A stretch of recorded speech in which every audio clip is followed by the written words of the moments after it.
WWE wrestlers who lost their life in the ring. Professional wrestling, at its core, is all about entertainment. It's a show designed to captivate fans, whether they're watching live or through other media. For decades now, it's been common knowledge that the outcomes of matches are scripted. Fans understand that what they see in the ring is planned, and that the moves, while they may look intense, aren't meant to cause serious harm. The goal is to put on a great show, and when it's all over, everyone hopes the wrestlers can shake hands and leave the ring as friends. However, professional wrestling isn't without its risks. Even though the action is scripted, wrestlers take real physical risks every time they step into the ring. Some of the most dangerous moments involve aerial stunts, like jumping off the top rope or diving from ladders and cages. But it's not just the high-flying moves that can lead to serious injury. Even seemingly routine maneuvers can have devastating consequences. Some professional wrestlers have tragically lost their lives in the ring, sacrificing everything for the sport they loved. In this video, we'll take a closer look at WWE professional wrestlers who lost their lives inside the squared circle for their love of professional wrestling. Before we dive in, please do not forget to subscribe to the channel and hit the notification bell so you never miss an update. Your subscription helps us continue creating quality content for you. Let us know your thoughts in the comments section after viewing this video. First, let's talk about an American professional wrestler, Mike DiBiase. Mike DiBiase, the father of the famous $1 Million Man Ted DiBiase, was a respected wrestler who performed across various territories from the 1940s through the 1960s. His career and life came to a tragic end in 1969. DiBiase was in the middle of a match in Lubbock, Texas, against a wrestler named Man Mountain Mike when he suddenly suffered a heart attack. Harley Race, who was nearby, rushed to perform CPR on DiBiase when he realized what had happened. DiBiase was taken to the hospital, but sadly, he was pronounced dead shortly after arriving. An autopsy revealed that he had suffered from coronary artery disease, which led to the heart attack. Thankfully, the wrestling industry has come a long way since then. Due to health programs like WWE's Talent Wellness Program, wrestlers undergo cardiovascular testing to help prevent tragedies like this one from happening again. While it's not a perfect system, it's a step toward protecting the health of wrestlers in the industry. Mitsuharu Misawa. Misawa's wrestling career began in 1981 with All Japan Pro Wrestling after an impressive amateur career. He later took on the Tiger Mask persona and became one of the top wrestlers in AJPW. Over time, he won 5 Triple Crown championships and became so well known that, in the late 90s, he became president of AJPW. In the early 2000s, he left to create his own promotion, Pro Wrestling Noah, and took much of the AJPW roster with him.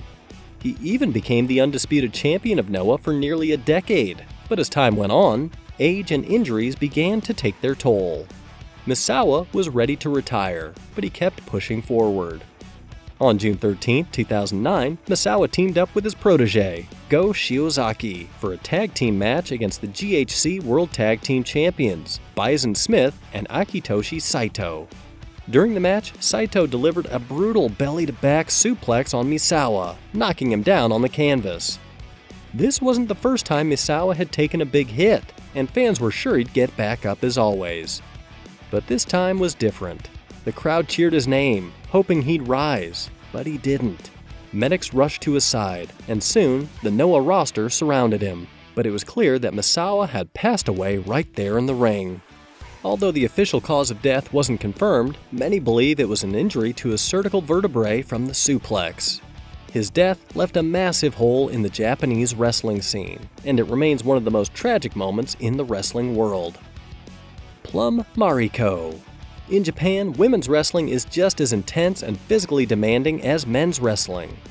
The style is known for being much stiffer than in other parts of the world, and Plum Mariko is a tragic example of how dangerous that style can be.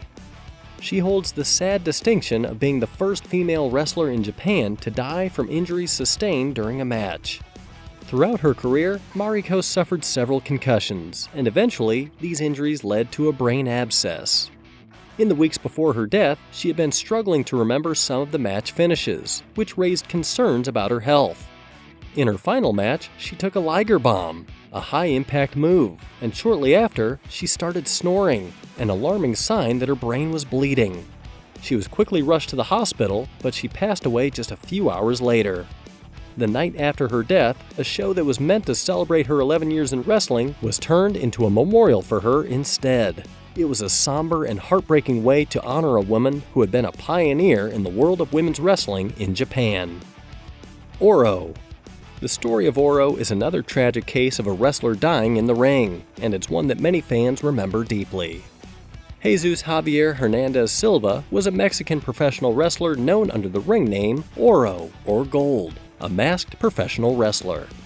One of the key figures was Japanese wrestling veteran Gran Hamada, who invited Oro to tour Japan. There, Oro fused the high-flying, fast-paced lucha style with Japanese wrestling techniques.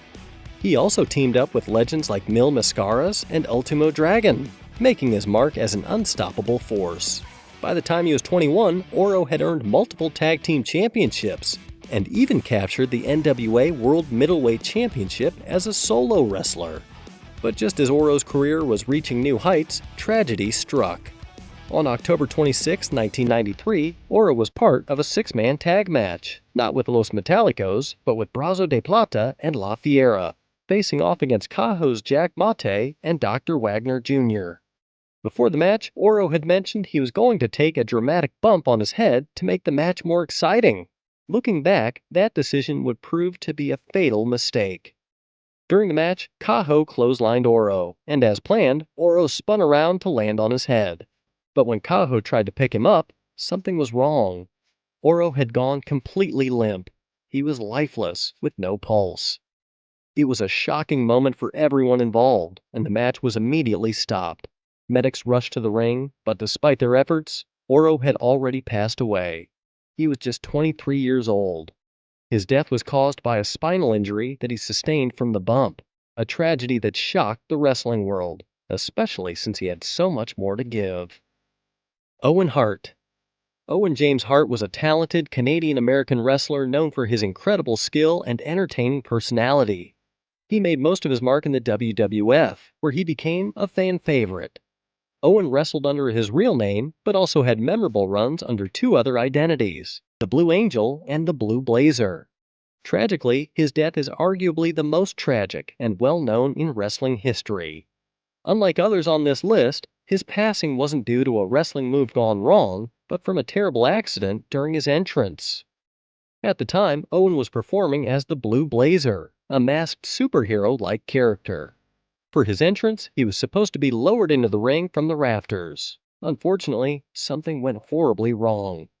About 78 feet above the ring, the harness malfunctioned, causing him to fall. He hit the top rope before landing back in the ring. The accident wasn't shown on live TV, as a pre-recorded segment was airing. Despite efforts to save him, Owen passed away due to internal bleeding caused by blunt force trauma. Gary Albright. Gary Mitchell Albright was an American wrestler known for his work in Japan with UWF International and All Japan Pro Wrestling. Standing 6'3" and weighing 350 pounds, Albright was not only a physical powerhouse, but also a skilled wrestler, having won state, national, and world championships in college. He trained with legends like Lou Thesz and Billy Robinson, bringing a realistic, hard-hitting style to the ring. After starting in Stewart Stampede Wrestling, Albright became a tag team champion and later made his mark in Japan's UWFI, where he faced top competitors like Mitsuharu Misawa for the Triple Crown Championship in 1996. Later, Albright solidified his place in the Anoa'i family when he married Monica Anoa'i, daughter of Afa Anoa'i from the Hall of Fame tag team, the Wild Samoans. Sadly, their marriage was short-lived. At the peak of his career, Albright faced off against local wrestler Lucifer Grimm in a World Extreme Wrestling match in Pennsylvania on January 7, 2000. During the match, Grimm hit Albright with a brutal ace crusher, leaving Albright unconscious in the ring. Medics and fellow wrestlers rushed in to try and revive him in front of the stunned crowd, but it was too late.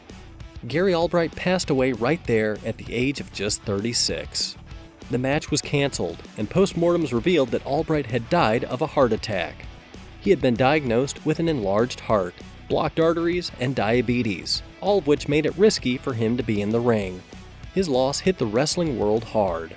3 months later, WXW held a huge Gary Albright memorial show in Allentown, with wrestlers from WWF, ECW, and All Japan Pro Wrestling coming together to honor his memory. Moondog Spot. For fans of wrestling's golden era, the Moondogs were an unforgettable tag team known for their wild, unpredictable style. One of its members, Moondog Spot, also had a solid solo career in the 70s and 80s. He, also known as Larry Leem, was one of the most skilled and volatile members of the team. Early in his career, he worked under his real name, Larry Leem, and helped lay the foundation for what's now known as hardcore wrestling. By 2003, Spot wasn't wrestling regularly anymore, but occasionally made appearances for special events. After taking a break from the ring, Leem returned to the wrestling scene as Moondog Spot, part of the infamous Moondogs tag team, and made his mark in the WWF. He went on to have a long career, wrestling both solo and as part of the Moondogs, earning a respected spot in wrestling. Tragically, in November 2003, Moondog Spot died during a show that was being held to celebrate Jerry Lawler's 54th birthday at the famous Mid-South Coliseum in Memphis. He suffered a fatal heart attack, and his death occurred on live TV, adding to the heartbreak of the wrestling world. If you're enjoying the video, please don't forget to like, subscribe, and hit the notification bell so you never miss an update. Malcolm Kirk.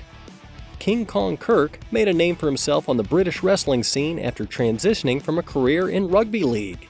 He played as a loosehead prop for Featherstone Rovers for 6 years before retiring from the sport. With his massive 350-pound frame, Kirk was a natural fit for professional wrestling. He often teamed up with Giant Haystacks as a heel on World of Sport. His career also took him across Europe, where he faced wrestling legends like Andre the Giant and Bret Hart. Despite his success, Kirk had grown tired of wrestling and planned to retire to open a pub with his wife. In 1987, tragedy struck during a tag team match at the Hippodrome in Great Yarmouth, where Kirk teamed with Greg Valentine to take on Big Daddy and another wrestler. On the morning of the match, Kirk reportedly told his wife, "I don't want to go. I hate this job." During the match, Kirk took Big Daddy's signature move, the Big Daddy Splashdown. After being pinned, Big Daddy got up, but Kirk stayed on the mat, his face beginning to turn purple. The situation quickly turned dire. It took 8 men to dismantle the ring and lift Kirk onto a stretcher. He was rushed to the hospital, but was pronounced dead. Big Daddy later reflected on the incident, saying, "As long as I live, I'll never forget seeing him laid down there on the canvas instead of on his feet raging and flying about. That will stay with me forever." Brian Ong.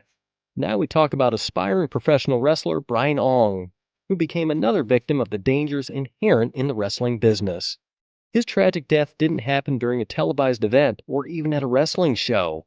It occurred during a training session, but that doesn't make it any less tragic.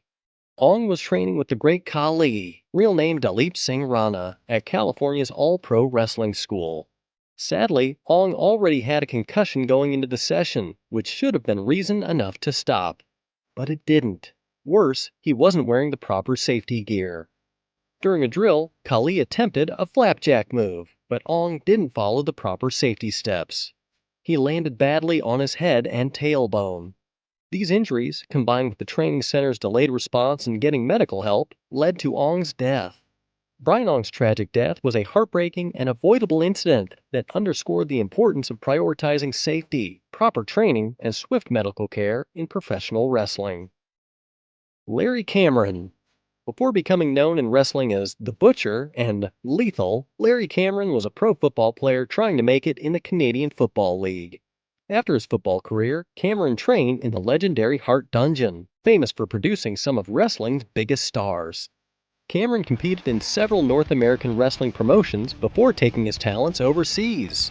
On December 13, 1993, he was wrestling in Bremen, Germany, when tragedy struck. During the match, Cameron suffered a fatal heart attack. The referee immediately stopped the match and tried to help, but Cameron had already passed away. It was a heartbreaking loss for the wrestling world and those who admired his athleticism and charisma. Janette Wolf. In the 1950s, women's wrestling was starting to gain more attention. Mildred Burke, the top star at the time, was beginning to get older and knew that new talent would need to step in when she retired.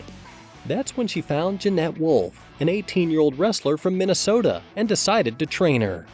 Many people believed Janette had the potential to be the next big star in the world of women's wrestling. However, just 6 months into her career, Janette's rise was tragically cut short. On July 28, 1951, she wrestled 2 matches in one day. After the first match, Janette complained of a headache, but decided to go ahead with the second match, a tag team bout that included Mae Young. Midway through the match, Janette made an unexpected tag and collapsed on the ring apron. She was taken to the hospital, but sadly passed away later that day. The exact cause of her death was never confirmed, but her passing marked a heartbreaking end to a promising career. Luther Lindsay. Luther Lindsay was a star athlete who went from excelling in football to breaking barriers in professional wrestling.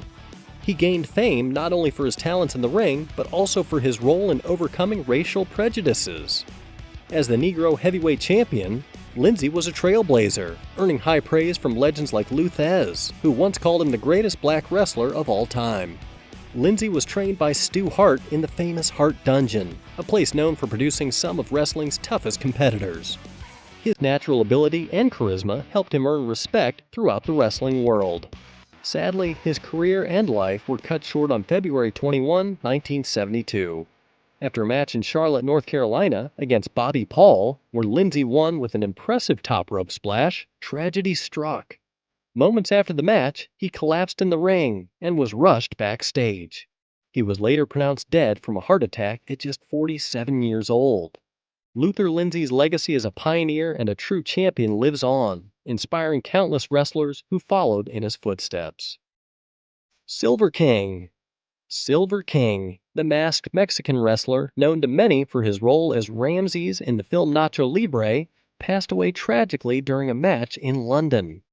His real name was Cesar Gonzalez, and at 51 years old, he was still a prominent figure in Lucha Libre wrestling.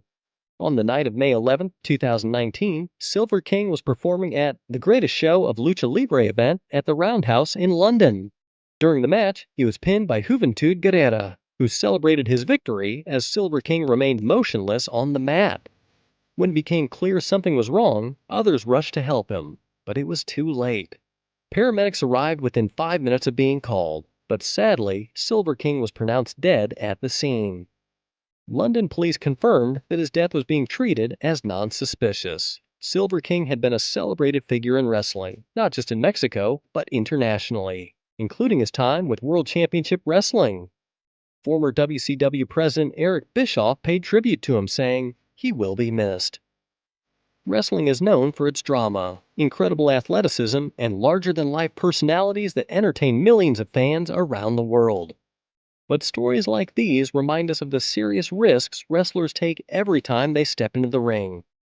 Tragic losses like Perro Aguayo Jr., Owen Hart, and Mitsuharu Misawa show just how much of a physical and emotional toll this profession can take. These wrestlers dedicated their lives to the sport they loved, leaving behind legacies that still inspire fans and fellow wrestlers today. At the same time, these stories remind us how crucial it is to put health and safety first, both inside and outside the ring. As much as we all enjoy the excitement of wrestling, it should never come at the cost of someone's life. What do you think? Should more be done to protect wrestlers in this high-risk profession, or is danger just part of the sport? Thanks for being with us through this video. If you enjoyed it, please subscribe, give us a thumbs up, and share your thoughts in the comments. Your subscription helps us continue creating quality content for you.